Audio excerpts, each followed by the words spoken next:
one of the cringe things I see gym bros do all the time. So I am not the form police. There's lots of people online that love to be form police. Do exercise however you want. Just for what I see, both from a recreational and professional perspective, a lot of people are doing this exercise wrong, and it could be done much better.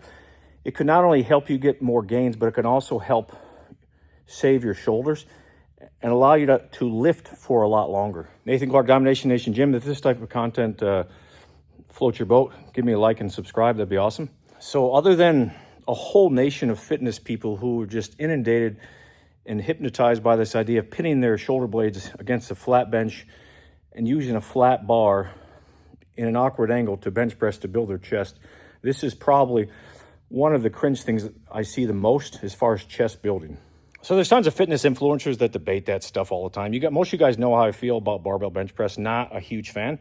A lot of people love it. Great, go for it. Phenomenal. Just not the ideal not the ideal exercise. If you just want to build your chest, if you just want to lift heavy weight and follow everybody else, be a powerlifter, feel cool, that's awesome. Again, no judgment here. I'm not the form police. Do whatever you want. I don't really care. But from my perspective, from a longevity perspective, from a hypertrophy perspective, from a functional perspective, it's not, there are better things that you can do. One of the forgotten muscles to a lot of people is the pec minor. Now check out this quick anatomy review. All right, so you can see this is the pec minor, this triangular shaped muscle underneath the pec major. Check that out. Look at the orientation of the fibers. So what it's going to do, it's going to take your scapula, your shoulder blade, and internally rotate it and pull it down. That's very important to remember.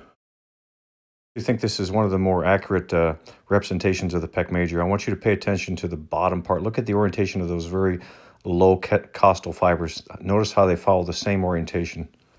So the pec minor, which is underneath here, literally runs like this, and usually the costal fibers run like this, like I just showed you. So in order to get that, you have to actually externally rotate a little bit and bring your arm up to fully open and stretch the pec fibers. How many chest movements give you that option to do that?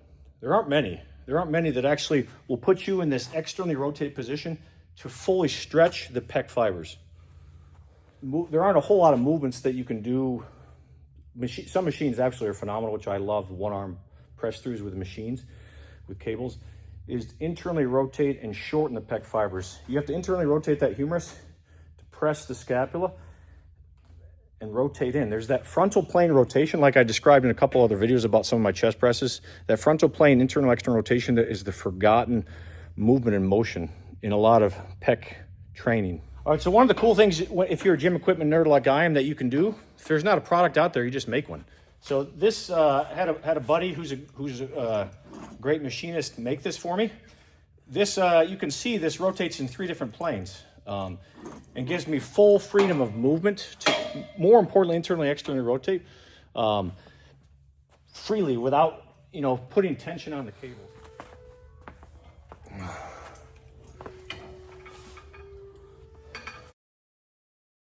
All right, so here's the movement. It's you're doing cable pec flies on the cable crossover to your hips or to your side instead of in front of you.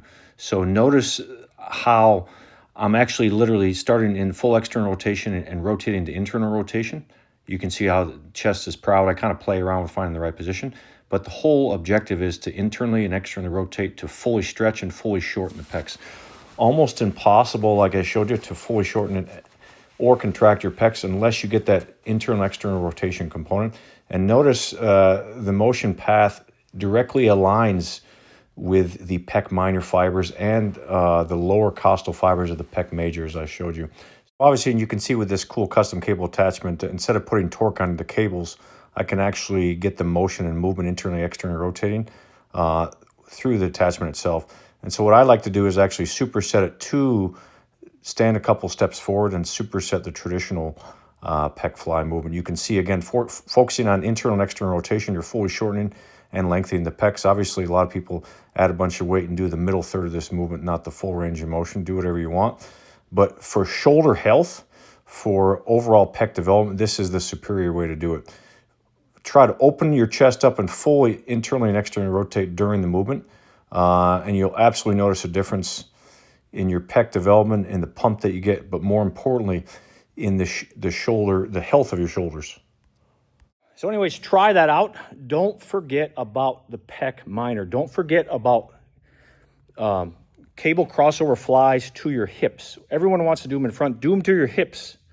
And you'll see more definition on the bottom of the pec. And more importantly, you will stabilize your shoulder blade, your scapula way better as an antagonist to the rotator cuff muscles and your shoulder health. You'll be able to press and lift for years to come because you prioritize your shoulder health.